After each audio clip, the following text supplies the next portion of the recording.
Hello and welcome to the Bearded Tits podcast. I'm your host Jack Perks, and this week I'm going to be talking to David McMahon. I think that's how you say his last name. I probably butchered that, and he'll beat me mercilessly the next time I see him for getting it wrong. David is the course director of the MSc Biological Photography and Imaging course, and I spoke to him a little bit about what it takes to run a master's course, what's entailed, but more importantly for many listeners, do you need a master's or any degree to do photography? So that was a really interesting chat. Before we do that though, we're going to cover the news. So a little bit closer to home for me in Derbyshire, farmers have lost a challenge to the government's cancellation of the badger cull in Derbyshire. In a High Court ruling, this has been welcomed by wildlife groups. The government licensed the killing of 35,034 badgers in 2019 in 40 culling zones, all the way from Cornwall to Cumbria, its seventh successive year of badger culling. That's crazy. I remember a time when that would have been just unthinkable, and we've had 7 years of badger culling now. A controversial destruction of a legal protected wild species, which has done little to slow the spread of TB in cattle. This was quotes from Dominic Dyer, the chief executive of the Badger Trust. Peer-reviewed science literature estimates that badgers contribute 5 to 36% of outbreaks in cattle. Most bovine TB within herds is transmitted by other cows who are not diagnosed with the disease by the notoriously unreliable cattle tuberculin skin test. It's in the verdict of the Godbury Review. The government has made it clear that it wants to find an exit strategy to badger culling based on badgers and cattle vaccination, combined with improved TB testing in cattle and tighter biosecurity and movement controls. The Badger Trust, of course, fully supports this change of policy. So for Derbyshire at least, they're going to be favouring vaccination and just stopping as much interaction between cows and badgers as possible, and hopefully this can be folded out to a wider landscape. Now I'm going to go straight into my guest today. Not straight into him, it's something entirely different. I'm going to talk to him, and this is David, who is the course director of the MSc Biological Photography and Imaging course. It's a great course. I feel privileged that I've worked on it for so long as a part-time lecturer, and it's run by some fantastic people. Tom, Steve and David all put a lot of hard work into that course. The question I get asked a lot is, do you need a degree or a master's to be a wildlife photographer? And it's a difficult question, and it's something me and David cover, as well as talking a little bit more about the course. So here's the interview. David, thanks for joining me. You're welcome, Jack. as you slurp in your tea. We've known each other, don't say too long, but we've known each other quite a while now, haven't we? Yeah, it must be. I'd say about 7 years. Something like that. Yeah, just after you left the your uni, wasn't it, that you came to see me, and we was in the old corridor then before we moved. So it's got to be some time, yeah, Jack. Yeah. Because I didn't realise that your course even existed. The MSc Biological Photography and Imaging, but it's been going way before even that. You've been going. How long's the course been running for? 20 years now. 21 years. Yeah. So a fair old time. Yeah. So for those that don't know about this course, what's it about? But it's primarily, I suppose, it's about taking people who've got an interest in science and then adding photography to it, so that you get that combination come together. So it's more focused at the science person than it is anybody else. But we take, I don't want to say we take anybody, but we you grabbing him off the street. Come on in. anybody who's happy to do it. Yeah, it's that's the way. So yeah, we've had art students come do our course as well as scientists, but primarily it was set up just for the science community, really, to learn about photography. So it's like another feather in their cap sort of thing. They might be doing some zoology or biochemistry or something, and the photography is just to help them along sort of thing.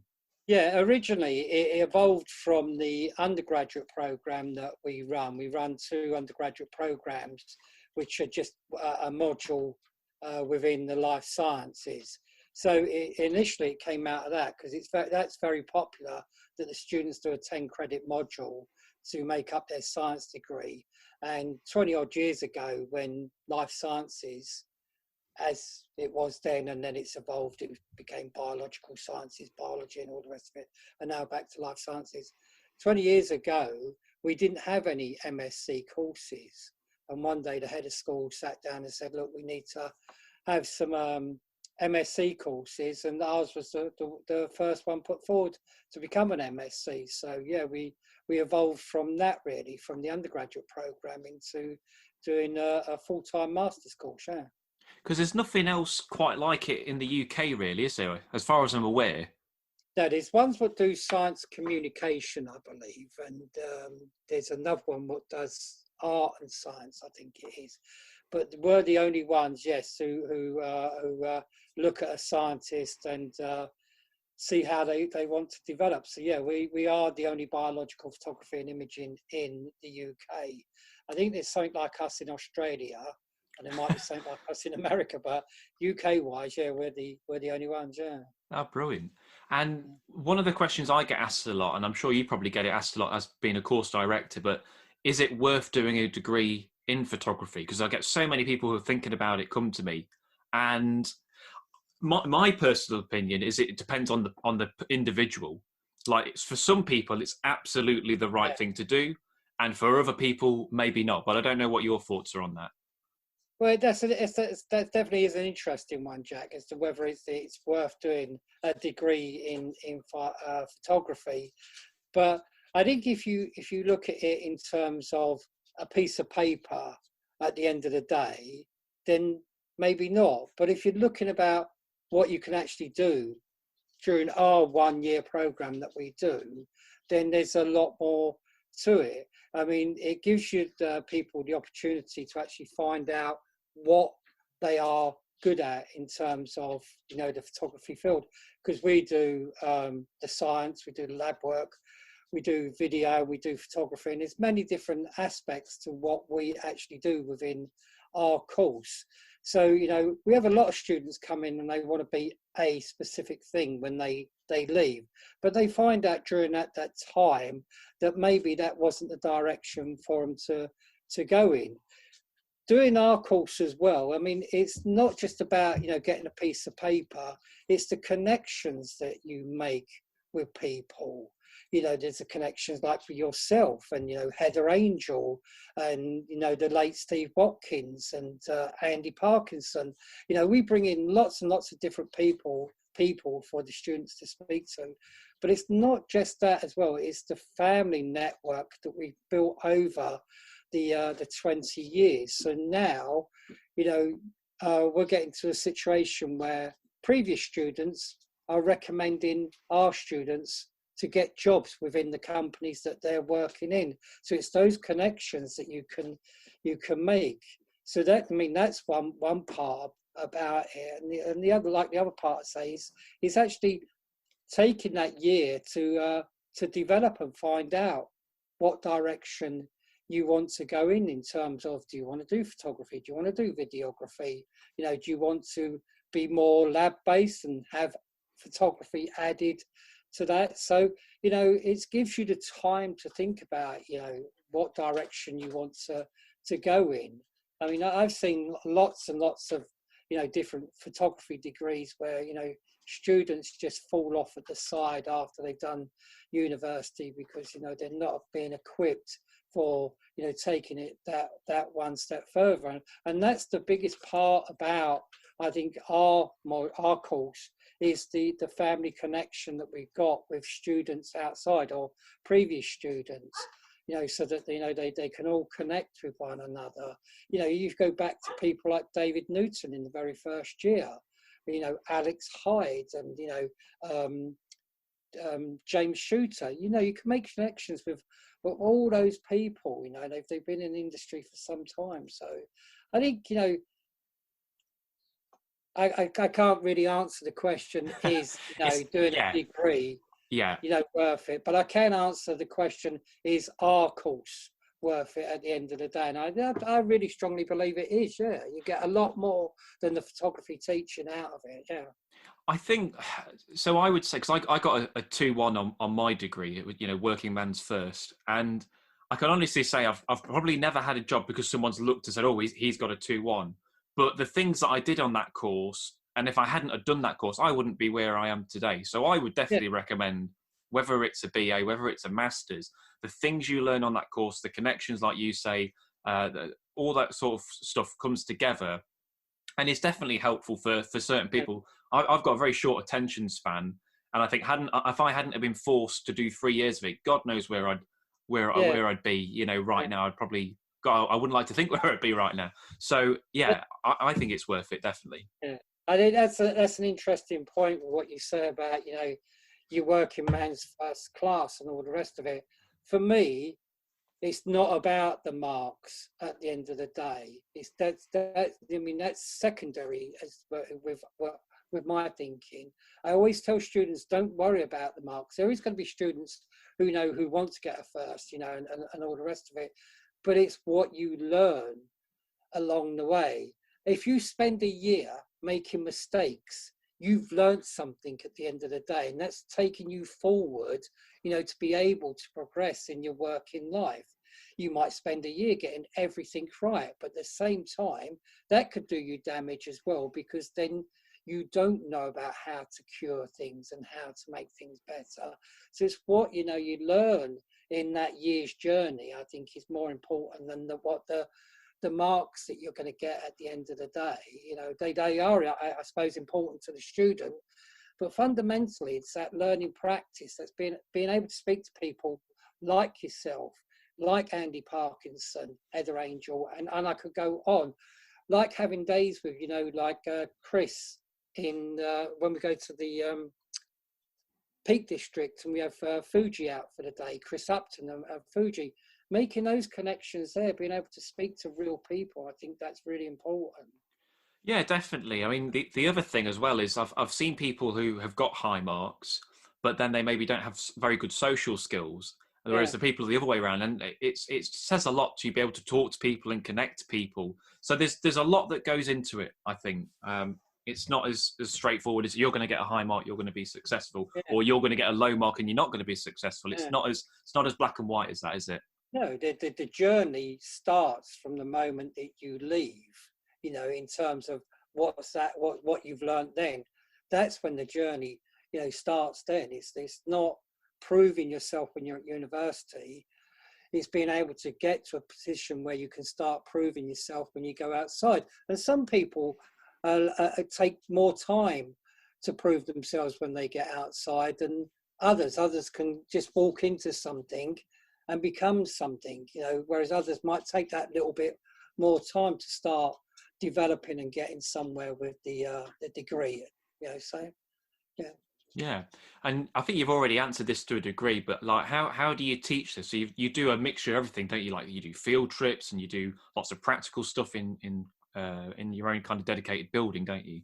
Yeah, yeah, we've got our own little area, which is quite good. So we don't have to rely on timetabling. So we can mix and match and be more creative with the way that we teach our programs. So there's the office where the staff is, and then we got the museum. The museum that we rescued.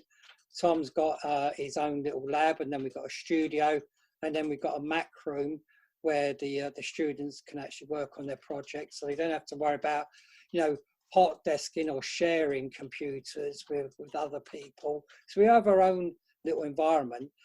We don't have a classroom. Everyone sits around on settees, and we make it more of a casual, informal kind of way. We do a lot more practical sessions with the students, so we're actually hands-on with the computers.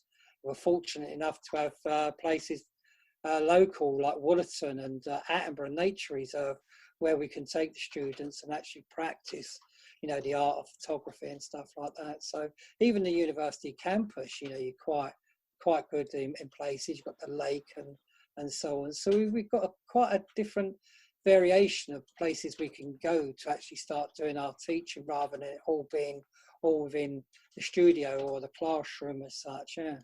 Yeah, I do. At the end of each interview, I do nature reserve of the week, and I'm going to do Highfields Park for this podcast, just because there's Yeah. so much there to photograph, and it's Oh just yeah. a short walk. And you Yeah. do exhibitions with the students as well. I mean, you've got Yeah. one at the park at the minute, and I remember Steve Watkins before he passed away doing his kind of introduction to that, and then praising me for being on the course. Yeah. I had to keep quiet. I thought, do I tell him that I didn't do that course? And I thought, no, I'll leave him to it. He's Well, enjoyed himself.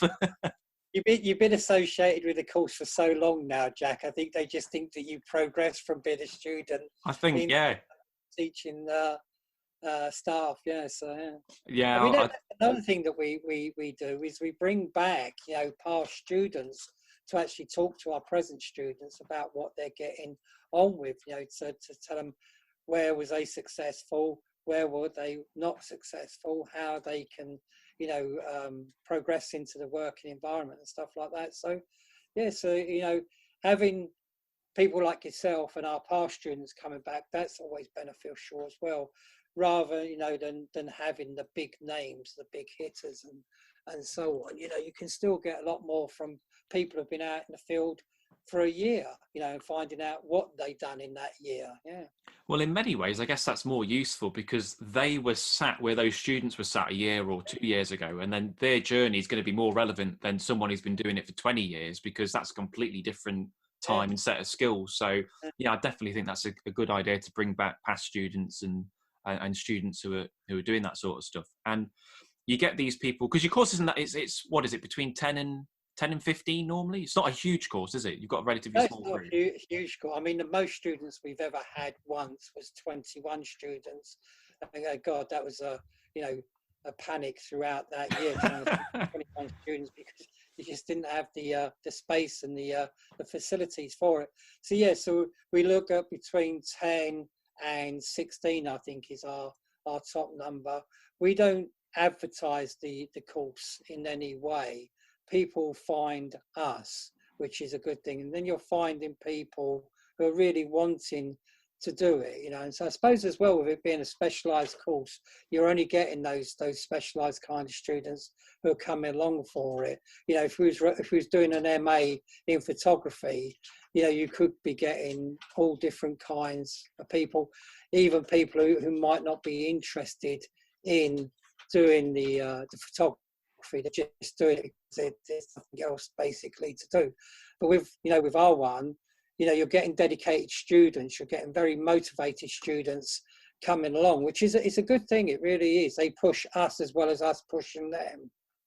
And although I suppose the obvious career path is a wildlife photographer, but you get people going in all kinds of directions, Oh don't yeah. you? Yeah, Charlie Richards from many years back.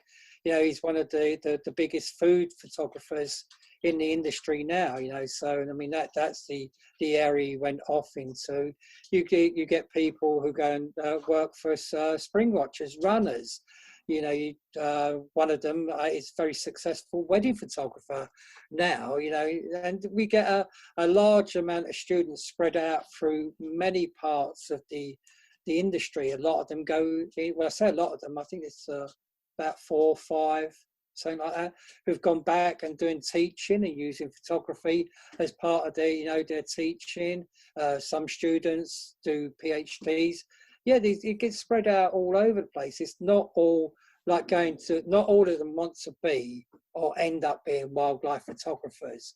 We give them many skills that they can use in many different directions.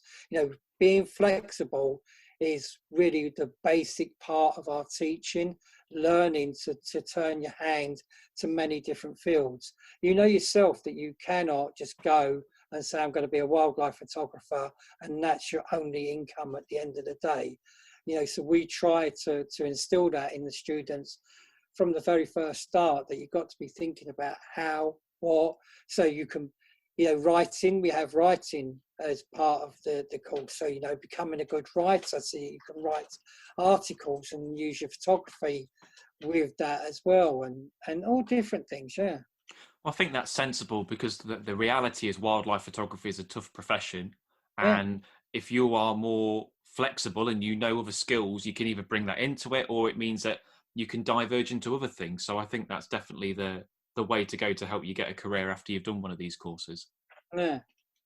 So I'm going to end on this last question. But although you're not a wildlife photographer, obviously you teach on this course. Do you think that's actually more of an advantage? So you've got more of an outside perspective on it all? Or I know you get lots of wildlife photographers in, so it's not really a problem. But you're more. I was trying to think when I was writing these questions, what kind of photography does David do? And I thought, Yeah. how can I describe it without him getting angry? Because I was going to say arty farty, but then I thought you'd come and beat. I thought you'd beat me up if I say that. So I don't know what would you describe your kind of style is, and obviously how that helps influence the course. Yeah, well, I was and still am to a certain degree a documentary photographer. Okay. So that helps in being able to teach the students, about how to tell a story, documenting with their images. So not just creating one single image, but creating a series of images that go together to help tell the story. So the biggest part of the course that we do is the techniques in the field magazine in the second semester. So, using my documentary skills to actually then help them learn about documentary, how to put images together, which image goes with which image, so, being able to tell that story. Yeah, and I do like my arty-farty photography as well. But, I mean, it's what's the course has taught me, because I now really like wildflowers, and I've been getting into those for the last like 12 years. So they, this time of year coming up now is a big part for me in terms of my photography. Yeah, I mean, I was a kind of like semi-skilled scientific photographer, because I used to do a lot of infrared, color infrared, and black and white infrared. But yeah, my background is as a documentary photographer, and that's what I bring along. So you've also got Steve, who works with us. I do know Steve, unfortunately, yeah. He's a commercial photographer, so he comes from a commercial background. So like having to like do studio work and set that up and so on. Yeah, and as well with Tom bringing in the science side of things. So there's us as a nucleus bringing in everything that we can to the students, and then bringing in people like yourself and everybody else to fill in the bits that we don't. Even like Tim Sexton at Attenborough, bringing him in for his basic, what is vast knowledge of the natural world and so on like that. So it's bringing all of those people together. So it's not just one person. It's all of those people that we bring together to form one big nucleus, I think, which makes the course a very successful course, because it just doesn't rely on one person. It's many different parts to it, what makes it really, really successful. Yeah, no, I definitely agree. It's kind of bringing those people together to help the students from different backgrounds is only going to help them with the course. So, yeah, if you're thinking about doing a master's, and the MSc Biological Photography and Imaging is definitely one that you should check out. David, thanks for joining me today. It's been a pleasure talking to you. It's always nice to speak to you, Jack. Yeah, it's definitely a welcome bonus from having to talk to Galloway all the time, isn't it? Yeah, well, yeah, I was trying to think of a polite way, but yeah, he is a bit of an arsehole, really. But no, I should just say I love Steve. He's a great laugh. Look, buddy, the only yeah. trouble is you wouldn't be able to do like this video kind of conference with him, because his head is too big, isn't it, to get onto the screen. Yeah. When we put the highlights on YouTube, it'd just be a forehead. It'd be pretty horrifying, really, wouldn't it? Yeah. I'm going to get an angry email off Steve now. Well, look, buddy, I will catch you soon, and thanks for doing it. It's been a pleasure, Jax. Thanks very much. That was David. He's a very knowledgeable man, and he's great fun to work with. So I love working with all the people on that course. That brings me on to Nature Reserve of the Week, and I'm going to do Highfields Park, which is actually on the grounds of the University of Nottingham where this course is taught. So this is not a nature reserve, but it's a park right next to where the university is.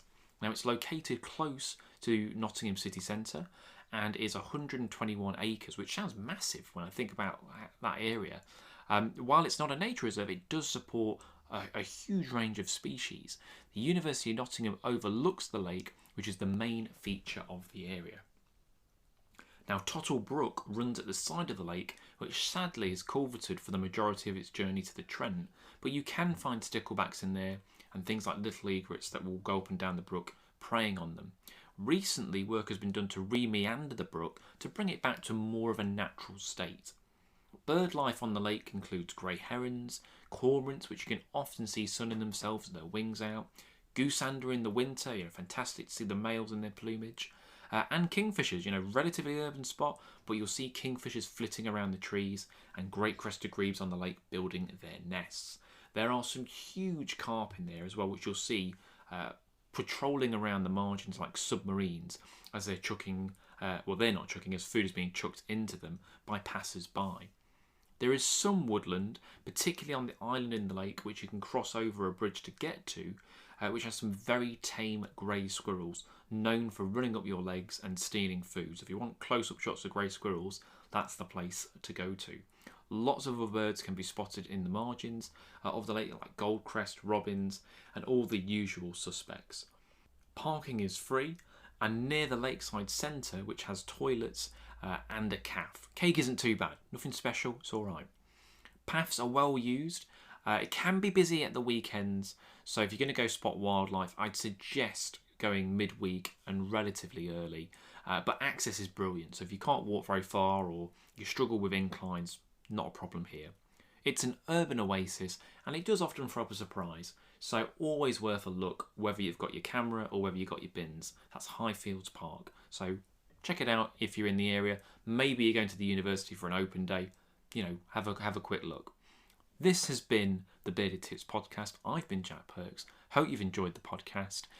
Send in your questions. Let me know what you think. Have you got anything that you want to ask? Have you got a subject you'd like me to cover? Have you got a guest that you'd like me to interview? And let me know, and I'll get back to you. I'll catch you in the next one. Cheers.